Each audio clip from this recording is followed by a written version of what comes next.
El libro de la sabiduría. La sabiduría de Dios.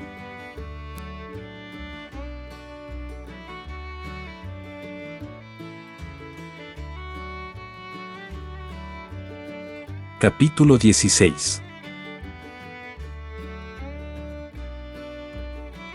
Juicios históricos. Codornices. Por eso recibieron el castigo merecido. Torturados por una plaga de pequeños animales.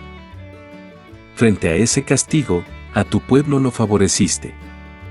Y, para satisfacer su apetito, les proporcionaste codornices, manjar desusado. Así, mientras los otros, aunque hambrientos, perdían el apetito natural, asqueados por los bichos que les habías enviado. Estos, después de pasar un poco de necesidad, se repartían un manjar desusado. Porque era justo que a aquellos opresores les sobreviniera una necesidad sin salida, y a estos se les mostrara solo cómo eran torturados sus enemigos. Juicio de las serpientes. Así cuando les sobrevino la terrible furia de las fieras y morían mordidos por serpientes huidizas, tu ira no duró hasta el final. Para que escarmentaran, se les asustó un poco. Pero tenían un emblema de salud como recordatorio del mandato de tu ley. En efecto, el que se volvía hacia él sanaba no en virtud de lo que veía, sino gracias a ti, Salvador de todos. Así convenciste a nuestros enemigos de que eres tú quien libra de todo mal. A ellos los mataron a picaduras, alacranes y moscas, sin que hubiera remedio para sus vidas, porque tenían merecido este castigo. A tus hijos, en cambio, ni los colmillos de culebras venenosas los pudieron, porque acudió a sanarlos tu misericordia. Las mordeduras les recordaban tus palabras y enseguida sanaban, para que no cayeran en profundo olvido y se quedaran sin experimentar tu acción benéfica. Y no los sanó hierba ni ungüento alguno, sino tu palabra, Señor, que lo sana todo. Porque tú tienes poder sobre la vida y la muerte. Llevas a las puertas del infierno y haces regresar. El hombre, en cambio, aunque con su maldad de muerte, no hace volver el espíritu una vez que se fue, ni libera el alma ya recibida. Juicio del fuego y el alimento. Imposible escapar de tu mano. A los impíos que no querían conocerte los azotaste con tu brazo vigoroso. Los perseguían lluvias desconocidas y pedriscos y tormentas implacables, y el fuego los devoró. Y lo más sorprendente, en el agua, que todo lo apaga, ardía más el fuego. Porque el universo combate a favor de los justos. Unas veces se amansaba la llama, para no quemar a los animales enviados contra los impíos, para que, viéndolos, comprendieran que el juicio de Dios los perseguía. Pero otras veces, aún en medio del agua, la llama ardía con más fuerza que el fuego, para destruir la cosecha de una tierra malvada. A tu pueblo, por el contrario, lo alimentaste con manjar de ángeles, proporcionándole gratuitamente, desde el cielo, pan a punto, de 1000 sabores, a gusto de todos. Este sustento tuyo demostraba a tus hijos tu dulzura, pues servía al deseo de quien lo tomaba y se convertía en lo que uno quería.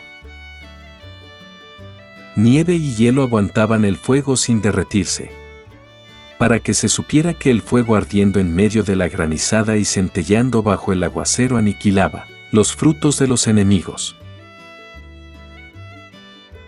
Pero él mismo, en otra ocasión, se olvidó de su propio poder, para que los justos se alimentaran.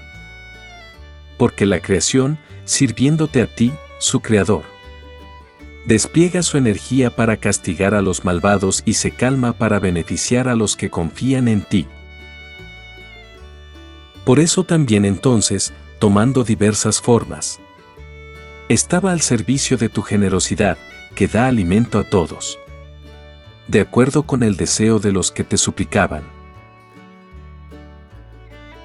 para que aprendieran tus hijos queridos, Señor, que no alimenta al hombre la variedad de frutos, sino que es tu palabra quien mantiene a los que creen en ti. Porque lo que el fuego no devoró, se derritió simplemente calentado por un fugaz rayo de sol, para que se supiera que es preciso madrugar más que el sol para darte gracias y rezar al clarear el alba. Ya que la esperanza de los ingratos se derretirá como escarcha invernal, y se escurrirá como agua sin provecho. Capítulo 17. Juicio de las tinieblas. Tus juicios son grandiosos e inexplicables. Por eso las almas que no aprenden se extraviaron, pensaban los malvados que oprimían a la nación santa, mientras ellos permanecían prisioneros de las tinieblas, en el calabozo de una larga noche, recluidos bajo sus techos, excluidos de la eterna providencia. Creían pasar inadvertidos, con sus pecados encubiertos bajo el tupido velo del olvido. Pero fueron dispersados, presa de un terrible miedo, sobresaltados por visiones. Porque ni el rincón que los escondía los salvaguardaba del miedo. Retumbaban a su alrededor ruidos aterradores y se les aparecían tétricos fantasmas de lúgubres rostros. No había fuego bastante para iluminarlos, ni el resplandor brillante de los astros lograban iluminar aquella noche siniestra. Para ellos brillaba solamente una fogata espeluznante que ardía por sí sola. Y era tal el miedo, que cuando la visión desaparecía de su vista, todavía les parecía más terrible. Los trucos de la magia habían fracasado y su alarde de ciencia sufría un descalabro vergonzoso. Porque los que se comprometían a expulsar del alma enferma terrores y sobresaltos, padecían ellos mismos un pánico ridículo. Aunque nada inquietante les metiera miedo, horrorizados por el paso de alimañas y el silbido de reptiles, sucumbían temblando, negándose a mirar el aire del que nadie puede escapar. Pues la maldad de por sí es cobarde y se condena a sí misma. Acorralada por la conciencia se imagina siempre lo peor. Porque el miedo no es otra cosa que la renuncia a los auxilios que da la reflexión. Siendo menor la esperanza, más grave se le hace la causa de la tortura, durante aquella noche insoportable. Salida de los rincones del impotente abismo, mientras dormían el mismo sueño. O los perseguían monstruosos espectros, o al darse por vencidos quedaban paralizados, porque los invadió un miedo repentino e inesperado. Así, todo el que allí caía, quienquiera que fuese, quedaba encarcelado, recluido en una prisión sin barrotes. Fuese labrador o pastor u obrero que trabajara en lugares solitarios. Sufría, sorprendido, el castigo inevitable. Porque a todos amarraba la misma cadena de tinieblas, el silbido del viento, el canto melodioso de las aves en la espesura de las ramas, la cadencia del agua fluyendo impetuosa, el golpe seco de las rocas al precipitarse, la invisible carrera de los animales retozando, el rugido de las bestias más feroces, el eco retumbante en las cavernas de los montes, los dejaba paralizados de terror. El mundo entero, iluminado por una luz radiante, se entregaba sin trabas a sus tareas. Sobre ellos solo se cernía una noche agobiante, imagen de las tinieblas que los esperaba, pero ellos eran para sí mismos más insoportables que las tinieblas. Capítulo 18. Tus santos, en cambio, tenían una luz magnífica. Los otros, que oían sus voces sin ver su figura, los felicitaban por no haber padecido. Les daban las gracias porque no se desquitaban de los malos tratos recibidos. Y pedían perdón por haber estado enemistados. Entonces les proporcionaste una columna de fuego que los guiara en el viaje desconocido. Y un sol inofensivo para su viaje glorioso. Los otros merecían quedarse sin luz, prisioneros de las tinieblas, por haber tenido recluidos a tus hijos, que iban a transmitir al mundo la luz incorruptible de tu ley. Juicio de los primogénitos. Cuando decidieron matar a los niños de los santos, y se salvó uno solo, abandonado, en castigo les arrebataste sus hijos en masa, y los eliminaste a todos juntos en las aguas enfurecidas. Aquella noche se les anunció de antemano a nuestros padres para que tuvieran ánimo. Al conocer con certeza la promesa de que se fiaban, tu pueblo esperaba ya la salvación de los justos y la perdición de los enemigos.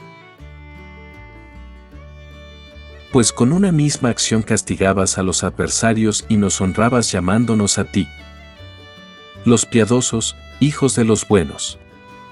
Ofrecían sacrificios a escondidas y, de común acuerdo, se imponían esta ley sagrada: que todos los santos serían solidarios en los peligros y en los bienes. Y empezaron a entonar las alabanzas de los padres.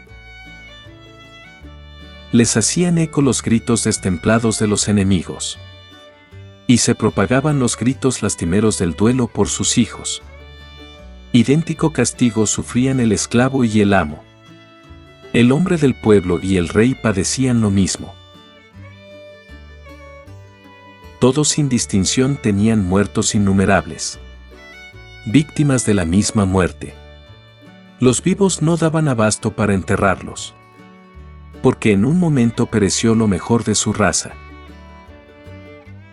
Aunque la magia los había hecho desconfiar de todo. Cuando el exterminio de los primogénitos confesaron que el pueblo aquel era hijo de Dios. Un silencio sereno lo envolvía todo, y al mediar la noche su carrera, tu palabra todopoderosa se abalanzó, como guerrero implacable, desde el trono real de los cielos al país condenado. Llevaba la espada afilada de tu orden terminante. Se detuvo y lo llenó todo de muerte. Pisaba la tierra y tocaba el cielo. Entonces, de repente, los sobresaltaron terribles pesadillas. Los asaltaron temores imprevistos. Tirados, medio muertos, cada uno por su lado, manifestaban la causa de su muerte, pues sus sueños turbulentos los habían prevenido, para que no perecieran sin conocer el motivo de su desgracia. Expiación. También a los justos los alcanzó la prueba de la muerte. Y en el desierto tuvo lugar una gran matanza. Pero no duró mucho la ira. Porque un varón intachable se lanzó en su defensa, manejando las armas de su ministerio.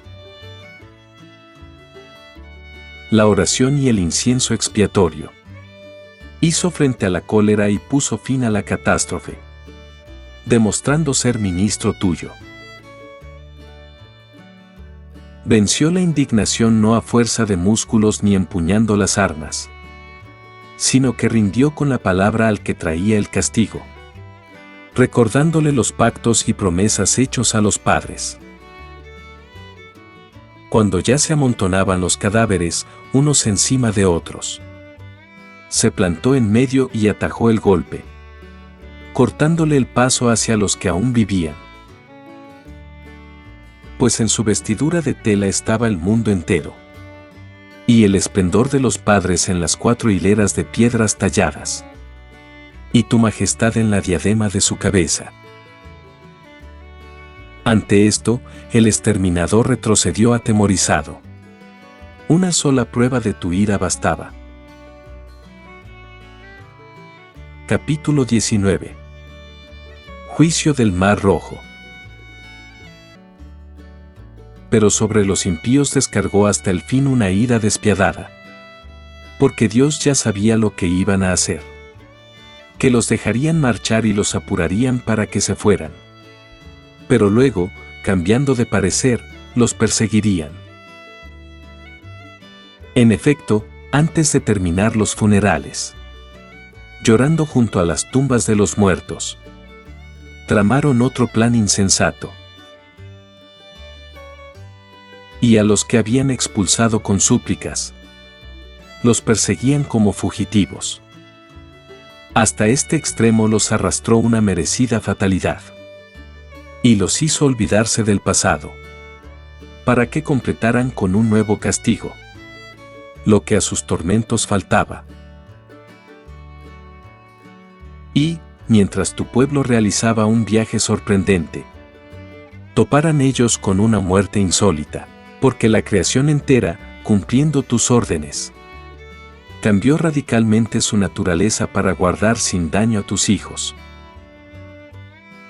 Se vio la nube dando sombra al campamento, la tierra firme surgiendo donde antes había agua, el mar rojo convertido en camino despejado, y el violento oleaje hecho una llanura verde. Por allí pasaron, en formación compacta, los que iban protegidos por tu mano, presenciando prodigios asombrosos. Retozaban como potros y saltaban de alegría como corderos, alabándote a ti, Señor, su libertador. Aún tenían en la memoria todo lo del destierro.